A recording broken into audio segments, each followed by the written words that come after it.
തദ്ദേശ തെരഞ്ഞെടുപ്പ് ചൂടിൽ സംസ്ഥാനം. ആദ്യഘട്ട തെരഞ്ഞെടുപ്പിന് ഇനി 2 നാൾ. എറണാകുളം മുതൽ തിരുവനന്തപുരം വരെയുള്ള ജില്ലകളിൽ ഇന്ന് കൊട്ടിക്കലാശം. അവസാന റൗണ്ട് പ്രചാരണം കടുപ്പിച്ച മുന്നണികൾ. 2ാം ഘട്ട വോട്ടെടുപ്പ് ഡിസംബർ 11-ന്.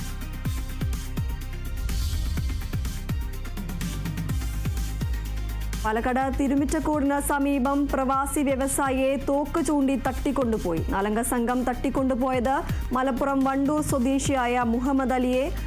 അതിക്രമം ഇന്നലെ രാത്രി വണ്ടൂരിൽ നിന്ന് നെടുമ്പാശ്ശേരിയിലേക്കുള്ള യാത്രക്കിടെ. മുഹമ്മദ് അലിക്കായി ഷൊർണൂർ ഡിവൈഎസ്പിയുടെ നേതൃത്വത്തിൽ 7-അംഗ സംഘങ്ങളായി തിരഞ്ഞ അന്വേഷണം.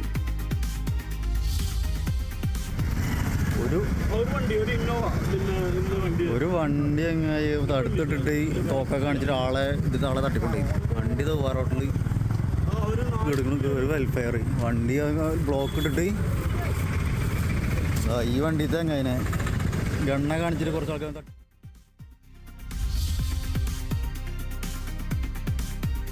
ഇൻഡിഗോ വിമാന കമ്പനിക്കെതിരെ കടുത്ത നടപടി ഉണ്ടായേക്കുമെന്ന് കേന്ദ്ര വ്യോമയാന മന്ത്രാലയം. പ്രതിസന്ധി സംബന്ധിച്ചുള്ള അന്വേഷണ റിപ്പോർട്ട് പരിശോധിച്ച ശേഷം നടപടി. അന്വേഷണത്തിന് 4-അംഗ ഉന്നതതല സമിതി. DGCA നൽകിയ കാരണം കാണിക്കൽ നോട്ടീസിൽ ഇൻഡിഗോ CEO ഇന്ന് മറുപടി നൽകണം. തുടർച്ചയായ 6-ാം ദിവസവും സർവീസുകൾ മുടങ്ങും.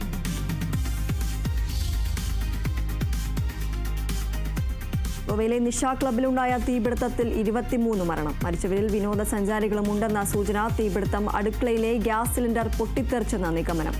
ക്ലബ്ബ് അഗ്നിസുരക്ഷാ മാനദണ്ഡങ്ങൾ പാലിച്ചിരുന്നില്ലെന്ന പോലീസ്. അന്വേഷണത്തിന് ഉത്തരവിട്ട മുഖ്യമന്ത്രി പ്രമോദ് സാവന്ത്.